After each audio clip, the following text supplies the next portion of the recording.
hermanos, este librito, este libro que tengo aquí en mis manos, que se llama El espejismo de Dios, es un libro que tal vez algunos pueden haber leído o conocido.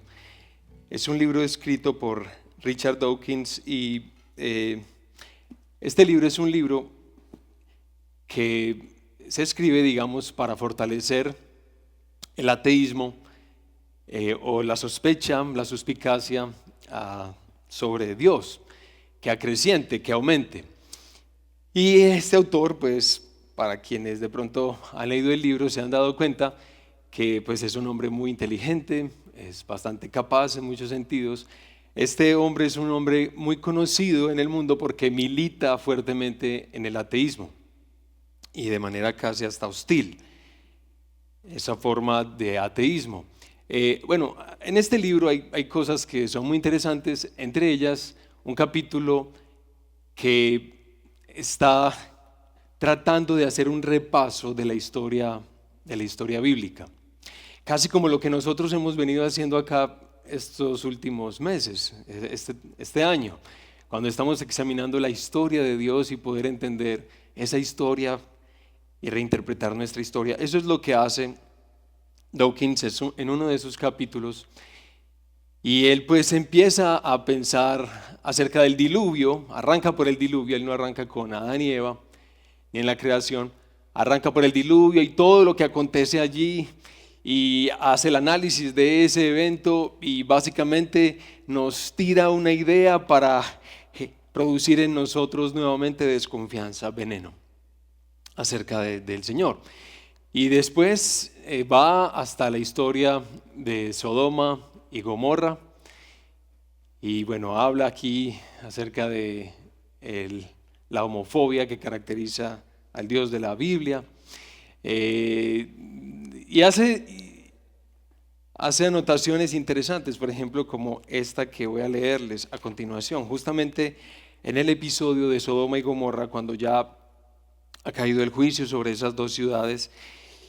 Y dice aquí: las dos hijas de Lot hacen una breve reaparición en la historia. Después de que su madre fuera convertida en estatua de sal, vivieron con su padre en una cueva, en la cueva de una montaña. Hambrientas de compañía masculina, decidieron emborrachar a su padre y copular con él. Lot estaba inconsciente cuando su hija mayor llegó a su lecho, cuando lo abandonó, aunque no estaba tan borracho como para no fecundarla. La siguiente noche, las hijas se acordaron que era el turno de la hermana menor. De nuevo, Lot estaba demasiado borracho para notarlo y también la fecundó. Si esta disfuncional familia es la mejor que Sodoma tenía que ofrecer en materia de moral, alguien puede empezar a sentir cierta comprensión hacia Dios y su justiciero castigo de fuego. Pero él sigue después de pensar en Sodoma y Gomorra, piensa en Abraham, en su vida, en sus decisiones, un poquito también en Sara. Hace recuento de la historia de los jueces también, efectivamente, y episodios particulares o de especial interés para alguien como él. Y en fin, después de hacer todo ese recorrido, un recorrido tan parecido como el que nosotros estamos haciendo en estos meses, como les dije, el hombre, hermanos, llega, por supuesto, a una comprensión de que el Dios de la Biblia es un Dios poco confiable, de que nosotros no deberíamos estar animados en depositar nuestra esperanza en Él. Es más, que deberíamos dejar de ser ingenuos y dejar de creer en alguien así. No necesitamos creer en Él para poder vivir la vida. La propuesta moralista moderna es más sólida que esos libros antiguos, anticuados, y que realmente no son tan buenos como dicen ser.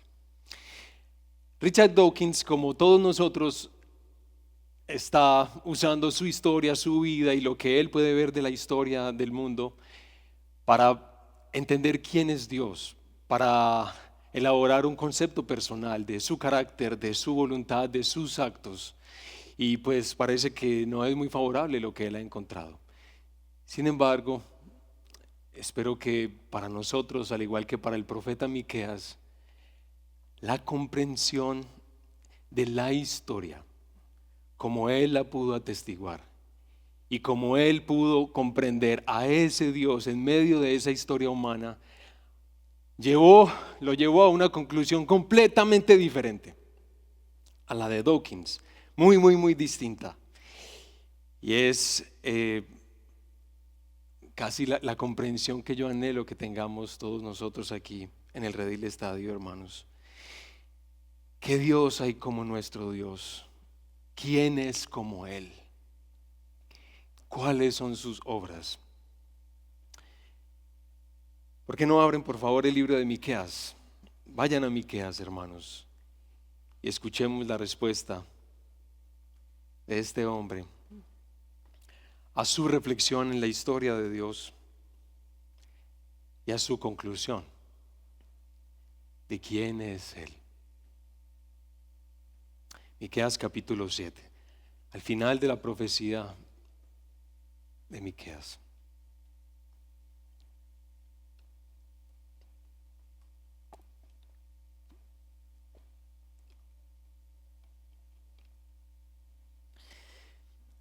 Miqueas capítulo 7, vamos a leer desde el versículo 18, solamente esta partecita, hasta el final.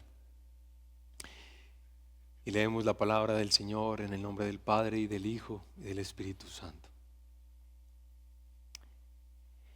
¿Qué Dios hay como tú, que perdona la iniquidad y pasa por alto la rebeldía del remanente de su heredad?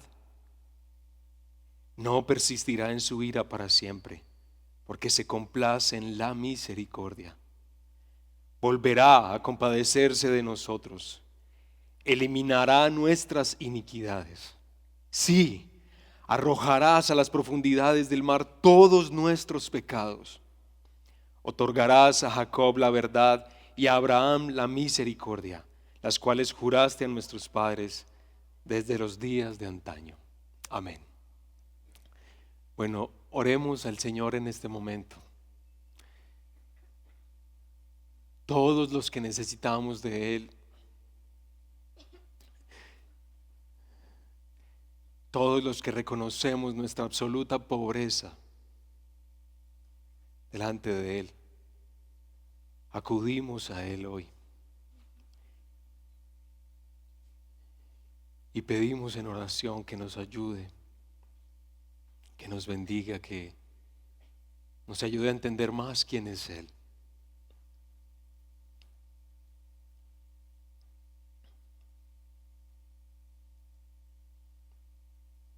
Padre precioso, ¿cómo estás?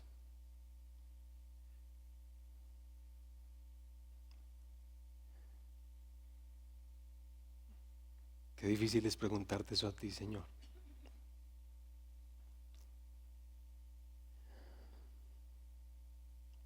En la belleza de todo tu ser.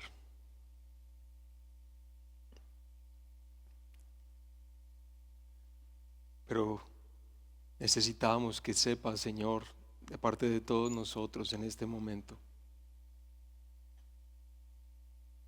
que sin ti, Señor, nada somos, sin ti nada podríamos esperar recibir de esta mañana de celebración y de exposición, no solo de tu palabra, sino de exposición a tu palabra.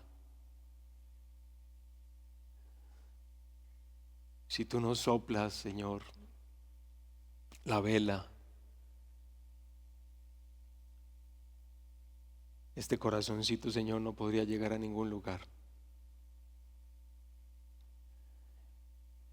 Pero estamos felices de saber que oramos a ti,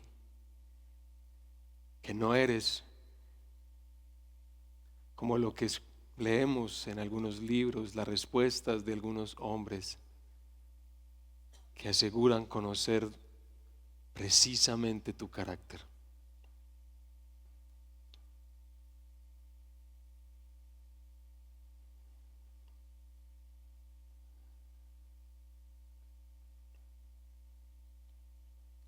Ayúdanos, Padre precioso. Ayúdanos, Señor. que hoy seas muy glorificado. En el nombre de Jesús. Amén. Amén. Bien, hermanos. ¿Vieron la pregunta con la que inició Miqueas esta última parte? ¿Qué Dios hay como tú? ¿Qué Dios hay como tú? ¿Quién como nuestro Dios? Esa es la respuesta o la pregunta que levantamos hoy. Esperamos seguir encontrando respuestas y que la profecía de Miqueas nos ayude en esta tarea, mis hermanos. Pero esta pregunta que estamos proponiendo en esta mañana, que es esencial para cada ser humano que habita en el mundo de Dios, la encontramos en la última parte de la profecía de Miqueas. Recuerden que por varias décadas Miqueas ha venido advirtiendo acerca de la destrucción que se avecina, tanto para Samaria, que es la capital del reino del norte, como para Jerusalén, que es la capital del reino del sur. Viene la destrucción. Durante todo ese tiempo que Miqueas ha profetizado, especialmente al reino del sur, a Judá, todo ese tiempo él ha sido testigo de las diversas formas de maldad, de injusticia, de rebelión que se practican entre los hombres. Él inclusive las va a mencionar. Ahora vamos a hacer un repaso de eso. Pero mientras Miqueas ha visto eso en la historia humana, al mismo tiempo él ha sido receptor de los planes de Dios para el mundo y para el remanente de su pueblo. Entonces ha visto lo uno y ha sido receptor de lo otro, ambas cosas.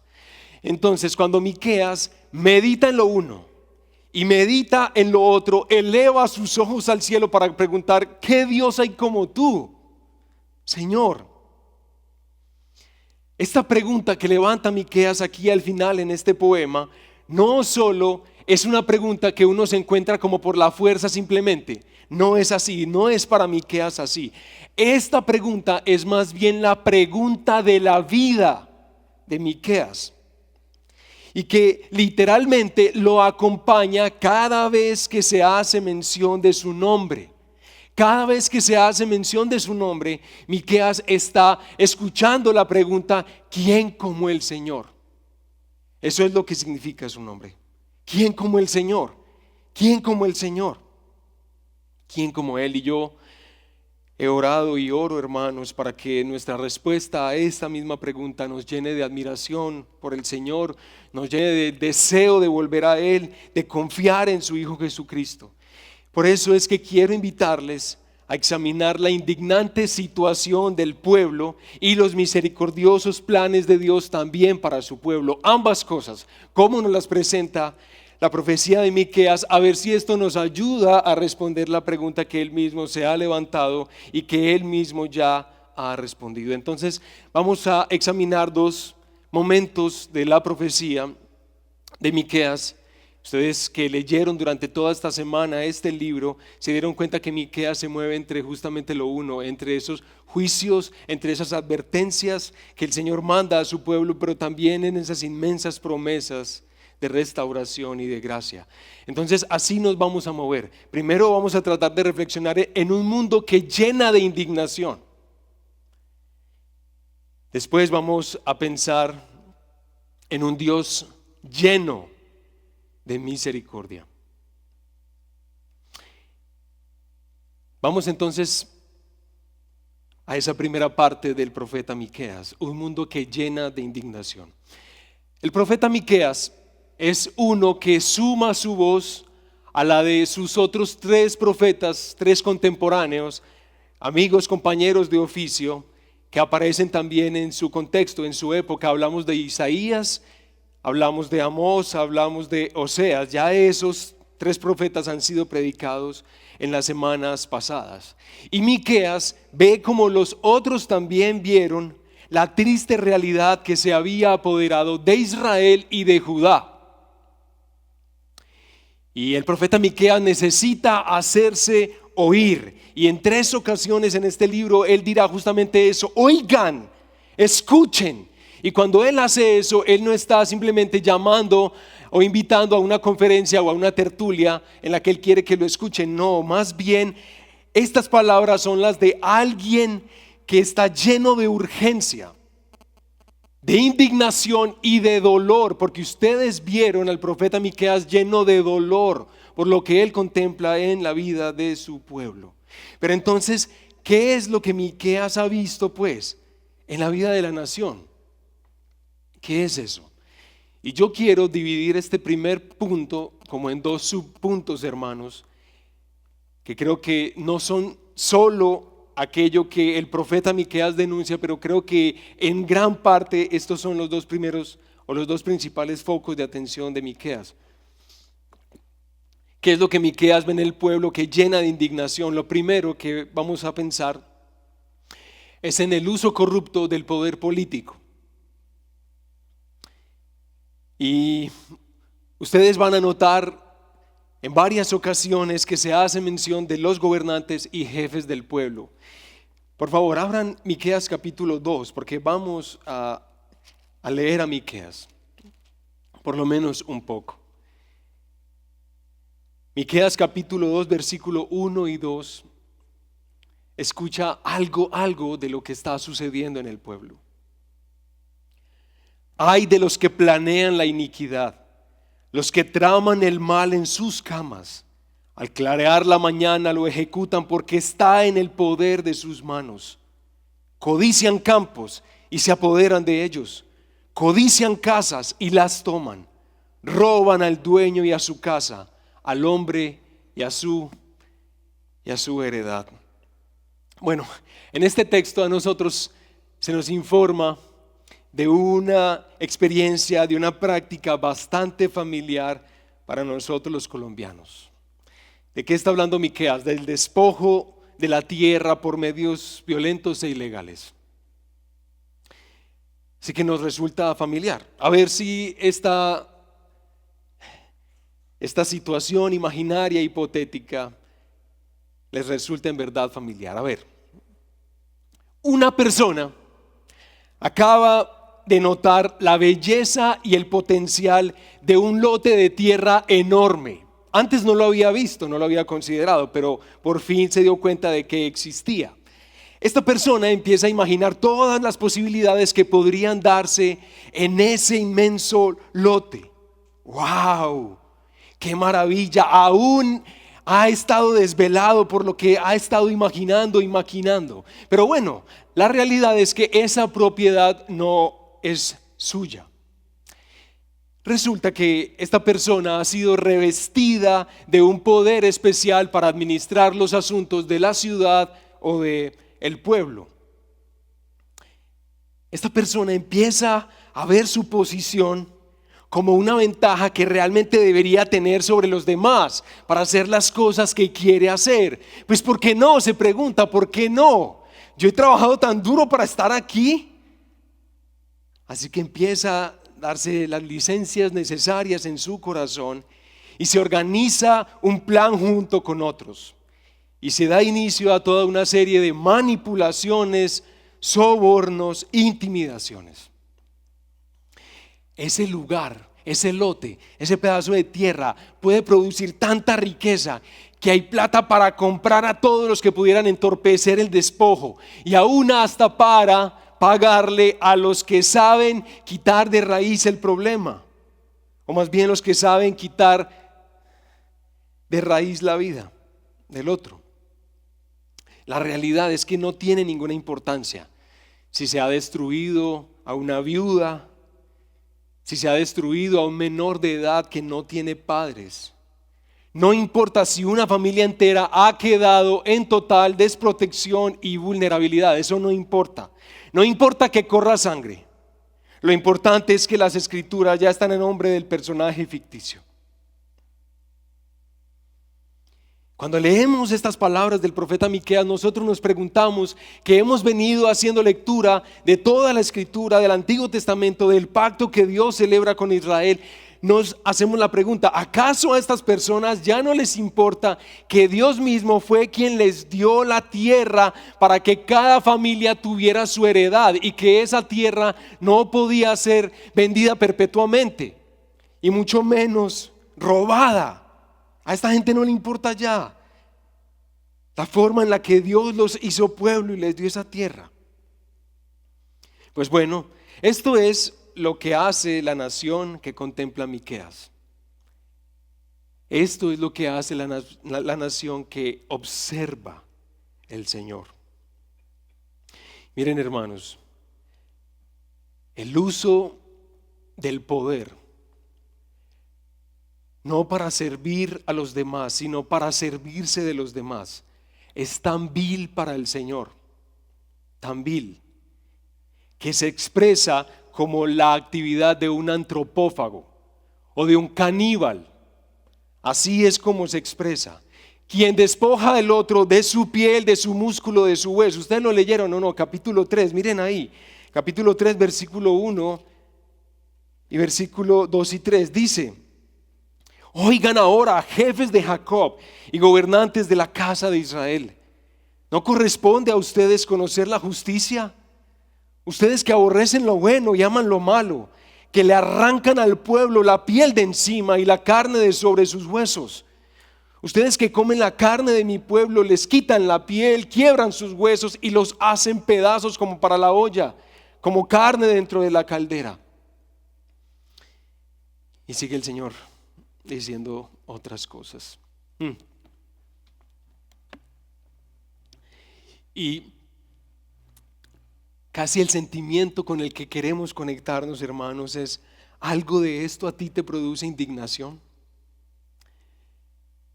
Si tú has sido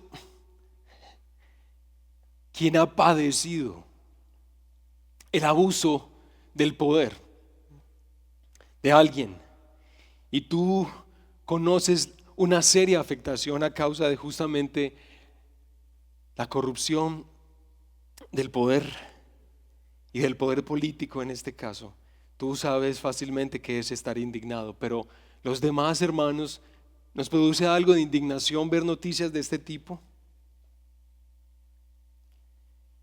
Bueno, ante este espectáculo, el profeta Miqueas se expresa con gran indignación.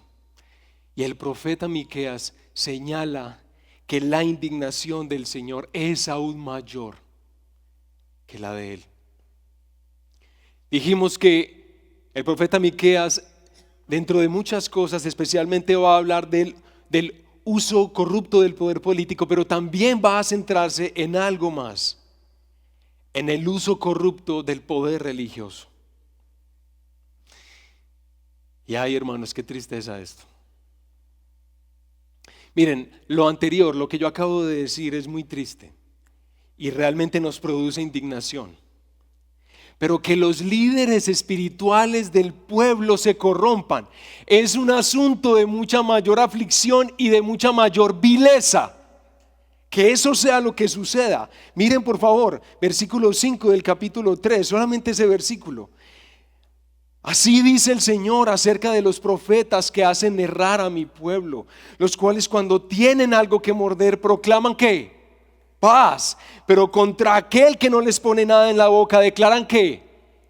Guerra santa. Y bueno, una vez más los colombianos también conocemos este triste espectáculo en el que pastores, profetas, patriarcas, ungidos, sacerdotes que dicen representar al Señor del cielo y de la tierra, han convertido la dignidad y autoridad de su vocación en un instrumento para manipular, para engañar, para intimidar, etcétera, etcétera, etcétera. ¿A quiénes? A quienes debieron servir, porque para eso es que justamente el Señor da autoridad, para servir mejor a los demás, para que la vida florezca mejor y más fácil. Aquí, hermanos, Miqueas nos está diciendo que la tarea del profeta se redujo a una transacción comercial. Si al profeta le ponen algo en la boca, habla palabras favorables, pero si no le traen nada, habla de ¿qué? de calamidad, de maldición exactamente. Evidentemente, lo que ve el profeta es que no hay temor de Dios ya en el ejercicio de esa tarea y de esa vocación. Ahora las personas se han convertido en objeto de abuso para aquellos que tienen autoridad espiritual. Y pues, hermanos, levantamos la pregunta: ¿conoces casos de este tipo? A mí me parece tan triste que uno tenga que escuchar que en serio alguien diga así. Pero la verdad es que sí.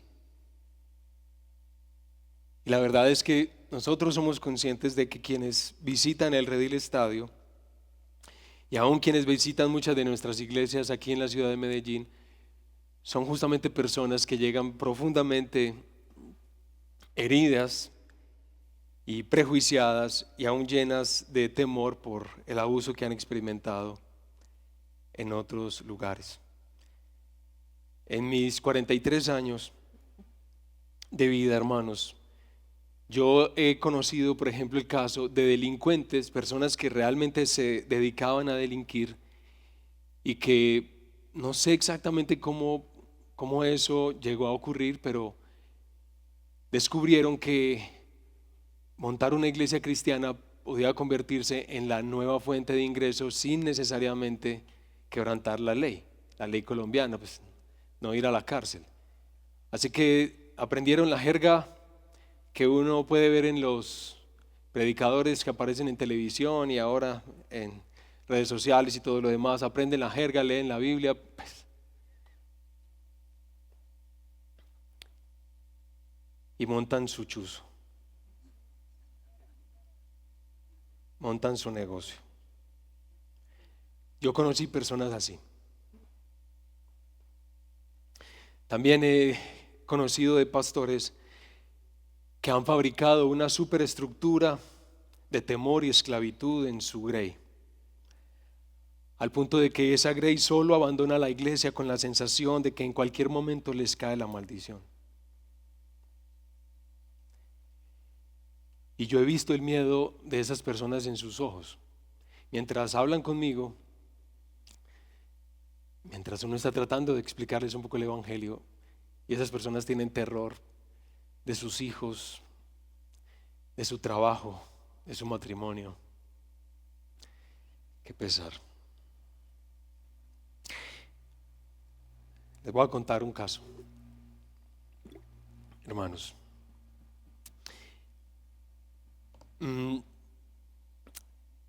Cuando yo era pastor en el Redil Laureles, llegó una familia que nos estaba visitando algunos fines de semana y la persona me pidió el favor de si podíamos conversar en un momento. Y pues claro, o sea, abrimos el espacio y la semana siguiente nos reunimos, empezamos a conversar. Es increíble, hermanos. Entonces la persona empezó a decir acerca de todos los años que había pasado en ese lugar en el que vivía su cristianismo. La verdad, yo no creo que así fuera, en serio. Pero ese lugar, y me empezó a decir que ellos venían sospechando como algunas cosas extrañas en ese lugar, como que la verdad no eran como lógicas, como que tuvieran sentido, como que algunas cosas del pastor eran como raras, un poco extrañas. Por ejemplo, me contaron que en una ocasión ellos estaban teniendo un conflicto matrimonial. Entonces le pidieron el favor al delincuente, al pastor, que si por favor les apartaba el ratico. Efectivamente les apartó el ratico y ellos pues empezaron a compartirle cuál era la razón de sus conflictos matrimoniales. Y todo lo entonces después de que él los escucha hermanos, perdónenme si esto les resulta ofensivo, no es mi propósito, pero lo que les propuso el pastor fue: yo quiero recomendarles algo para el bienestar de su matrimonio. ¿Por qué no hacemos un trío?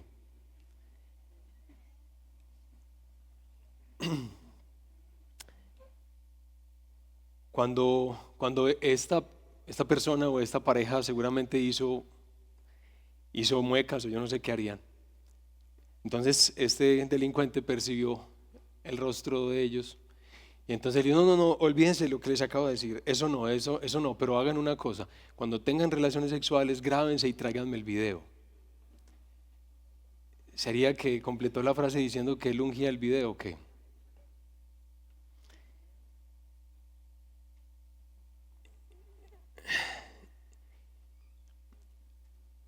Y uno quisiera decir que ojalá esto sucediera menos, pero tristemente sucede más de lo que uno se imagina. Pero ¿saben qué, hermanos? ¿Saben qué, hermanitos? ¿Saben qué es lo más duro de esto que les voy a contar y les voy a decir, que tiene que ver con todos nosotros, con ustedes que están acá? ¿Saben qué es lo más duro de esto que les estoy contando?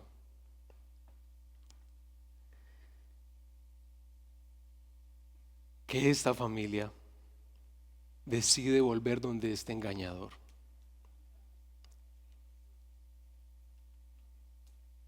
Escúchame que en serio estoy ahora sí hablando contigo. Porque todos nosotros levantamos la pregunta o por lo menos afirmamos que nunca haríamos tal cosa. Está bien, en ese caso bizarro tal vez no. Pero lo más triste, hermanos, de esto es que justamente, hermanos, Miqueas va a decir que todos nosotros en esta mañana nos equivocaríamos si pensamos que el problema del pueblo es solo asunto de los que han recibido autoridad del Señor, como los políticos que nos defraudan, como los líderes espirituales que nos defraudan. Ellos han recibido autoridad y claro que de alguna manera ellos aceleran la descomposición de cualquier pueblo y de cualquier nación. Por supuesto que ellos sí hacen eso, pero resulta que este problema no es solo de ellos, mis hermanas y mis hermanos, porque efectivamente Miqueas va a demostrar a lo largo de toda su profecía, hermanos, que el común y corriente del pueblo también participa de injusticias. Es decir, nosotros llenamos nuestra boca diciendo que los políticos opresores y los que tienen autoridad y someten al pueblo y practican con él injusticias, pero nos cegamos a la hora de reconocer que nosotros practicamos injusticias con nuestra esposa o con nuestros hijos o con nuestros empleados o con nuestros compañeros de trabajo. Y nos imaginamos que el asunto es solo para otros. Pero Miqueas no, porque no es así. No es así como el Señor entiende las cosas. Miqueas va a mostrarnos que el estado general del pueblo estaba tan mal que ustedes podían ver a los hijos contra los padres, que ustedes podían ver a las hijas contra las madres, que ustedes podían ver a las nueras contra las suegras. La injusticia, la tristeza de el dominio del pecado se ha extendido a todas las personas, pero también, hermanos, del autoengaño. El autoengaño que para nosotros, gracias hermanito, que para nosotros es tan delicado. Nosotros los seres humanos somos especialistas en engañarnos a nosotros mismos. Eso es lo que hacemos. Y Miqueas también va a hablar de eso. Que por ejemplo nosotros vemos que los profetas abusan de su autoridad y al mismo tiempo nos encanta ver que esos profetas hablan de vino y el pueblo considera a sus profetas, a esos que le hablan de vino. Eso es lo que dice Miqueas. Entonces uno, hermano, tiene que reconocer: nosotros estamos locos, hermanos. Nosotros estamos, realmente estamos mal. No solo ellos.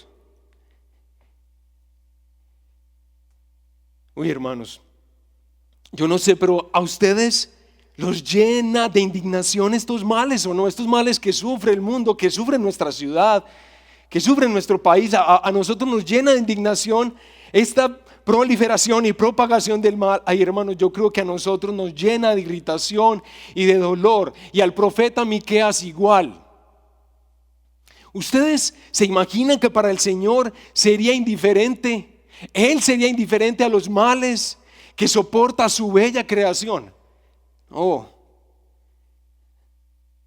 aunque hombres como Richard Dawkins dirían, nosotros los seres humanos somos unos orgullosos que pensamos que el Dios trascendente e infinito va a preocuparse por las insignificancias de nuestra maldad. Nosotros somos muy orgullosos al pensar que es así, pero el Dios de la Biblia sí le interesa la justicia y le interesa que quien es su imagen en el mundo viva y lo represente a Él. Y a Él sí le importa el mal. Por eso es que a través del profeta Miqueas le dice a Samaria, a la capital del reino del norte, le dice a Jerusalén, la capital del reino del sur, que ambos caerían por el poder de un foráneo. Un ejército invasor llegaría a sus tierras y ellos una vez más conocerían el exilio. El exilio. Serían sacados de su bella tierra. Saben, hermanos, en la historia de Dios, ¿qué nos viene a la memoria cuando se habla del exilio? Nos viene a la memoria la situación de nuestros primeros padres, que vieron como su rebelión, como su pecado les trae sobre la tierra quebrantamiento y dolor. Y ellos son expulsados de la tierra bella que Dios les había dado de Edén. Son sacados de ahí donde ellos podían disfrutar de una comunión directa con Dios. Pero también el diluvio nos hace, el exilio nos hace recordar esa escena del diluvio. Cuando el diluvio, hermanos, borra o elimina o quebranta toda esa bella creación que Dios ha dado, que vuelve como al caos original. Que todo queda como desordenado nuevamente, como vacío. Como vacía se ve una ciudad que experimenta el exilio. Así sería la experiencia de este pueblo. Porque te imaginas donde a Dios no le importara que este mundo perpetuamente y para siempre viva estas maldades que a nosotros nos causan indignación, aunque nosotros participemos de ellas. ¿Te imaginas la tristeza que supone pensar en algo indefinido así? Pero con el Señor no es así. Él le pone el límite a la rebelión de los hombres. Qué bueno por eso. Y al mismo tiempo, qué mal por eso, ¿no? Qué bueno por eso, que a Dios le importe quitar de este mundo toda expresión de injusticia. Qué bueno eso, pero qué malo, porque nosotros estamos metidos ahí hasta el cuello también.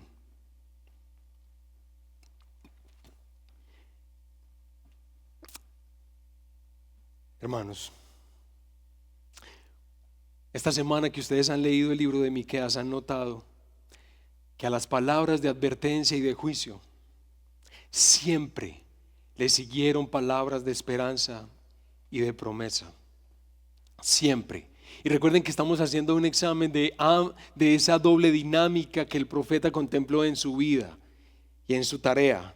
Estas dos cosas. Lo primero que dijimos que el profeta vio y que nos retrató aquí en su profecía es un mundo lleno de indignación. Un mundo que llena de indignación. Ahora les pido que nos movamos, hermanos, a un Dios lleno de ese término que le encanta a Miqueas. Un Dios lleno de Hesed, un Dios lleno de misericordia. Misericordia. Y ahí nos movemos ahora. Hermanos, la historia de Israel, espero que para todos nosotros en estos meses nos haya ayudado en este repaso que hemos estado haciendo por los libros, todos los libros, casi todos los libros de la Escritura. Nos ha enseñado que la historia de Israel habla del terrible estado del corazón humano, que aunque recibe todo lo mejor de Dios mismo, y aunque sea invitado a tener comunión íntima con Dios, ese ser no logra reponerse de su rebelión, de su compulsión a la autonomía, a querer estar separado de Dios o tener al margen a Dios. Esa compulsión, el ser humano no logra reponerse de eso. En todos estos personajes lo hemos visto. Espero que eso les esté ayudando en este momento, hermanos. Y aunque de hecho esto es así, Dios se ha propuesto recuperar las bellezas de su creación. Y Dios se ha propuesto tener un pueblo para sí, llamado en varias ocasiones de esta profecía el remanente. Es justamente lo que Él había prometido a nuestros primeros padres. Y nosotros que estamos examinando la historia de Dios, no podemos perder de vista lo que Dios ya ha prometido en el pasado. Porque los que están en este momento de la historia están mirando al pasado para recordar lo que Dios ha prometido. Recuerden, eso es lo que Dios había prometido a nuestros primeros padres, a Adán y Eva. Eso es lo que Dios prometió a Noé. Eso es lo que Dios prometió a Abraham. Eso es lo que Dios prometió a David. Él se encarga de hacernos saber que la rebelión humana no tendrá la última palabra en la historia. La gracia de Dios sí la tendrá.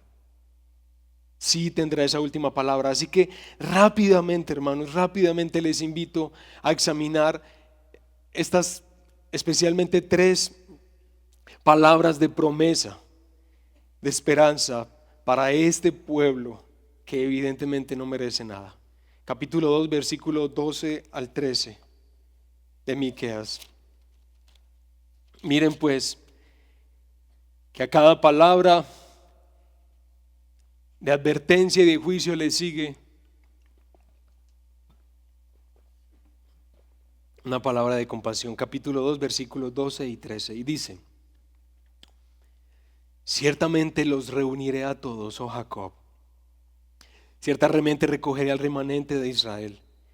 Los agruparé como ovejas en el redil, como rebaño en medio de su pastizal. Harán estruendo por la multitud de hombres.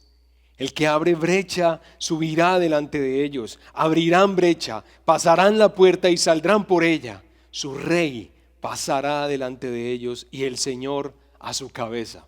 Entonces tú tienes que tratar de pensar en esto que está diciendo Miqueas, como él está anunciando el juicio, él está advirtiendo al pueblo de la necesidad de volverse al Señor con palabras duras sobre los líderes y sobre el pueblo, y al mismo tiempo no deja de incorporar esta promesa.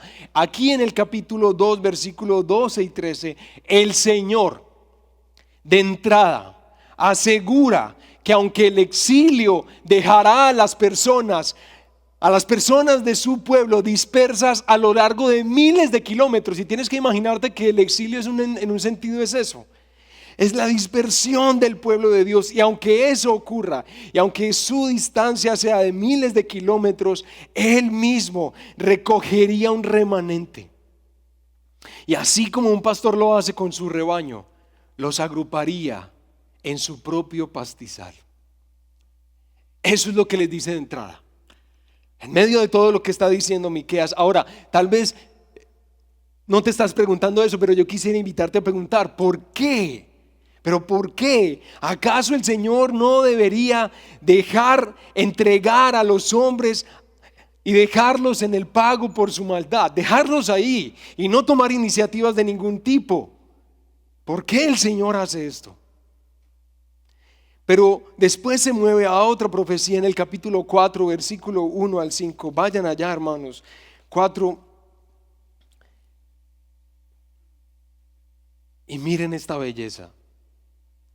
En medio de todo el drama que los líderes del pueblo traen, de la destrucción que se anticipa para Jerusalén, para Samaria, dice Miqueas esto en el capítulo 4. Y sucederá en los últimos días que el monte de la casa del Señor será establecido como cabeza de los montes. Se elevará sobre las colinas y correrán a él los pueblos. Vendrán muchas naciones y dirán: vengan y subamos al monte del Señor, a la casa del Dios de Jacob, para que Él nos instruya en sus caminos y nosotros andemos en sus sendas. Porque de Sión saldrá la ley y de Jerusalén la palabra del Señor. Él juzgará entre muchos pueblos y enjuiciará a naciones poderosas y lejanas. Entonces forjarán sus espadas en rejas de arado y sus lanzas en podaderas. No alzará espada nación contra nación, ni se adiestrarán más para la guerra. Cada uno se sentará bajo su parra y bajo su higuera, y no habrá quien los atemorice, porque la boca del Señor de los ejércitos ha hablado. Aunque todos los pueblos anden cada uno en el nombre de su Dios, nosotros andaremos en el nombre del Señor nuestro Dios. ¿Hasta cuándo? Para siempre.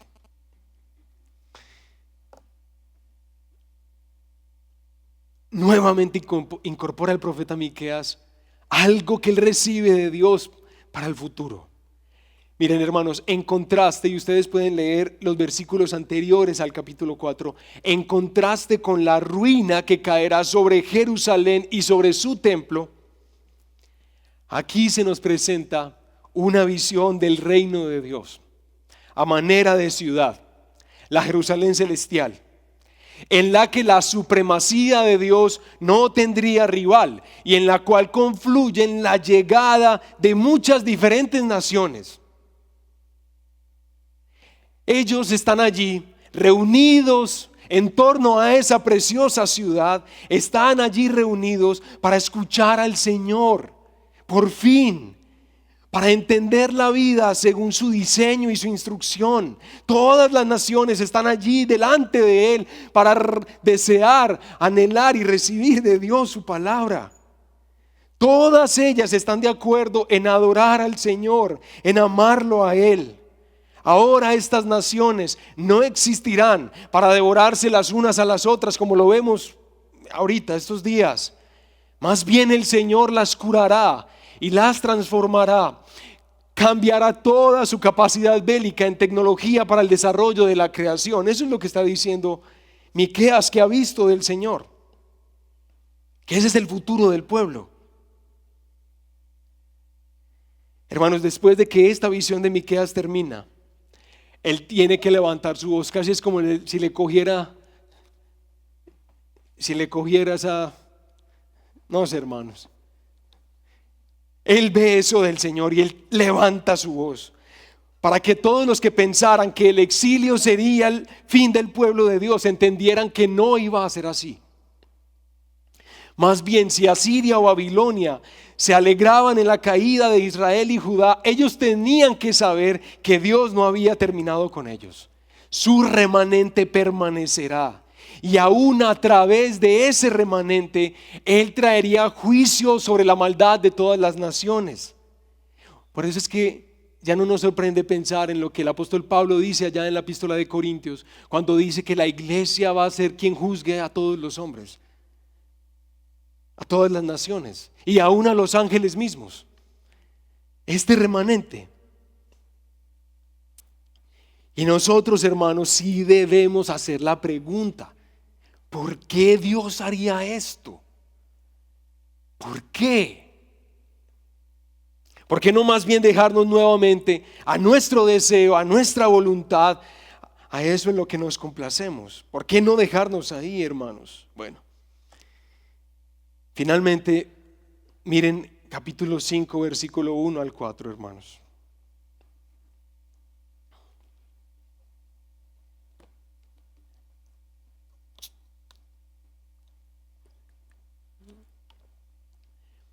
Dice: reúne ahora tus tropas, hija de guerreros. Han puesto sitio contra nosotros. Con una vara herirán en la mejilla al juez de Israel. Se está refiriendo a la humillación que los líderes recibirían en el exilio, ¿de acuerdo? Pero, versículo 2, pero, tú, Belén Efrata, aunque eres pequeña entre las familias de Judá, de ti me saldrá el que ha de ser gobernante en Israel. Y sus orígenes son desde tiempos antiguos, desde los días de la eternidad. Por tanto, Él los abandonará hasta el tiempo en que dé a luz la que ha de dar a luz. Entonces el resto de sus hermanos volverá a los israelitas. Y Él se afirmará y pastoreará su rebaño con el poder del Señor, con la majestad del nombre del Señor su Dios. Permanecerán, porque en aquel tiempo Él será engrandecido hasta los confines de la tierra. Bueno, ustedes pueden seguir leyendo en casa, pero ¿cómo les parece eso, no? Uy, hermanos, qué belleza. En contraste a la humillación que recibiría el rey y los líderes del pueblo a través del exilio, aquí se anuncia la venida de un maravilloso líder, gobernante y rey. Tan importante para nosotros a 8 días de nuestras elecciones. Aquí se nos está anunciando la venida de un maravilloso líder, maravilloso gobernante, maravilloso rey. Su origen sería humilde, tan humilde como si hubiera nacido en Murindó, Antioquia. Su nacimiento no significaría el inicio de su vida. ¿Ustedes lo pudieron ver o no? Él es ¿desde cuándo? El poder que lo acompañaría para cumplir sus funciones como rey sería el poder de Dios mismo. No simplemente la buena intención, no simplemente una formación académica, ideológica, no, Él va a cumplir lo que Dios se ha propuesto lo que Dios se ha propuesto hacer en su creación, porque Él está facultado con el poder de Dios mismo. En Él, en este rey, Dios haría avanzar sus propósitos, juzgaría todo el mal de la tierra y traería eficazmente la paz internacional. ¿Ven esa figura tan hermosa como termina? Traería la paz internacional. Pueden mirar ahí más en el pasaje. Eso es lo que se nos promete. Entonces, hermanos, nosotros sí preguntamos, ¿por qué prometer algo tan hermoso a un mundo rebelde? ¿Quién haría algo así? ¿Qué rey nosotros hemos visto que sea amigo y se compadezca y ame a quien es enemigo de su propia corona? ¿Quién haría algo así? Y recuerden, Miqueas lo que ha estado haciendo es viendo, por un lado, este mundo que nos llena de indignación, pero por otro lado, al Dios que está lleno de compasión y de misericordia. Y cuando Miqueas ve lo que ha sido su historia y la historia de su nación, ver este pueblo y ver a este Dios, él termina como en la forma de un poema. Miqueas, un poema que está en el capítulo 7 y arranca desde el versículo 8. Esta es la imagen de una persona quebrantada, humillada, que está como arrodillada y en el polvo. Está en el polvo y en el polvo que por supuesto representaba el juicio de Dios. Esta persona está humillada, pero aunque el pueblo quedara humillado y aunque Miqueas mismo tuviera que experimentar el quebrantamiento de algo de ese tipo, hermanos, él reconoce que no será su fin. ¿Por qué? Porque la historia de Dios a él le ha enseñado a entender quién es el Dios al que él sirve, en quien él confía, en el que él cree. ¿Y quién es Dios pues? ¿Quién es Él? ¿Cómo? ¿Quién es como Él? Él sabe que este Dios, hermanos, perdona la iniquidad, pasa por alto la rebeldía del remanente de su heredad. No persistirá en su ira para siempre, porque se complace en Gesed, se complace en la misericordia. Ese es un término que casi como el equivalente que nosotros tenemos en el Nuevo Testamento de gracia, de gracia. Él se complace en la misericordia y Él volverá a compadecerse de nosotros. Eliminará nuestras iniquidades, sí, arrojarás a las profundidades del mar todos nuestros pecados. Otorgarás a Jacob la verdad y a Abraham la misericordia, a las cuales juraste a nuestros padres desde los días de antaño. Bueno, hermanos, miren pues, para que podamos orar.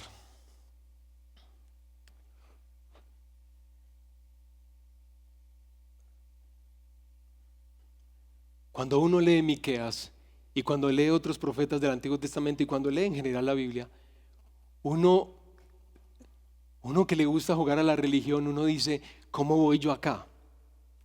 ¿Cómo voy yo acá para saber si de pronto a mí sí me meten ahí? ¿Cierto? Si de pronto sobre mí no es el juicio. Pero lo que está diciendo Miqueas, hermanos, es que este mundo está tan mal, tan mal, tan mal. Recuerden, nosotros también hacemos parte de este mundo. Está tan mal que lo único, casi el único remedio, el único tratamiento que le espera a la proliferación del mal sobre toda nuestra ciudad de Medellín y sobre nuestro país Colombia es que Dios erradique el mal para poder que el bien, la creación como Él la pensó, pueda prosperar. Es que, hermanos, la creación como Él la pensó no florece cuando el mal está tan metido en todo. Él tiene que quitar eso para poder que la vida florezca. El punto grave aquí es que si Él se pone a hacer eso, otra vez, nosotros no estamos como muy seguros, ¿cierto? Entonces ahí es donde uno espera que el pastor o el profeta le diga que si usted me trae comida, yo le digo que usted está bien. Y uno empieza a jugar a la religión, ¿no? Pero aquí en Miqueas se nos está asegurando que Dios iba a traer salvación a su remanente por pura gracia. Hermanos, entiendan eso. Dios, de su iniciativa, de su libre voluntad, Él traería algo que el ser humano no merece, pero que Él va a darle a su remanente. Un remanente compuesto de hombres y mujeres de toda tribu, toda lengua, toda nación, como ustedes lo vieron aquí en las profecías de Miqueas, que se reúnen y se recogen alrededor de la ciudad celestial, de la ciudad de Dios, y en el que le adoran a Él y le dan culto. Hermanos, nosotros tenemos esperanza, como Miqueas mismo lo asegura acá, porque Dios es así. Dios es así y nosotros elevamos nuestros ojos a Él para que Él tenga compasión de nosotros y Él nos trate como nosotros no merecemos, y que Él prenda nuestro corazón de la esperanza que su pueblo debería disfrutar cada día de su vida. Porque, hermanos, esto es lo que a nosotros nos espera. El Señor Jesucristo, este Rey glorioso y precioso, que nacería en una familia, en un lugar muy humilde, en la misma tierra de David. Este precioso Rey, que se describe en la profecía de Miqueas como alguien tan glorioso y tan competente y tan eficiente. ¿Cómo les parece? No sería simplemente eficiente para juzgar el mal. No sería simplemente eficiente para decirnos qué es lo que está bien y qué es lo que está mal, qué es lo que necesitamos. Este Salvador, nosotros no lo logramos anticipar en Miqueas, pero este Salvador sería competente y poderoso para ir a una cruz, para ir a la cruz.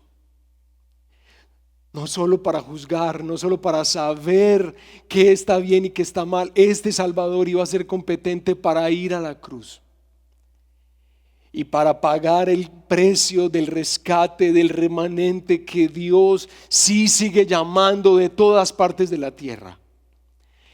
Este Salvador espectacular, que es nuestro Señor Jesucristo, que va a la cruz para que personas como nosotros, hermanos, que confiamos en Él, nosotros que confiamos en Él, tengamos la absoluta y la misma confianza que se apoderó de Miqueas.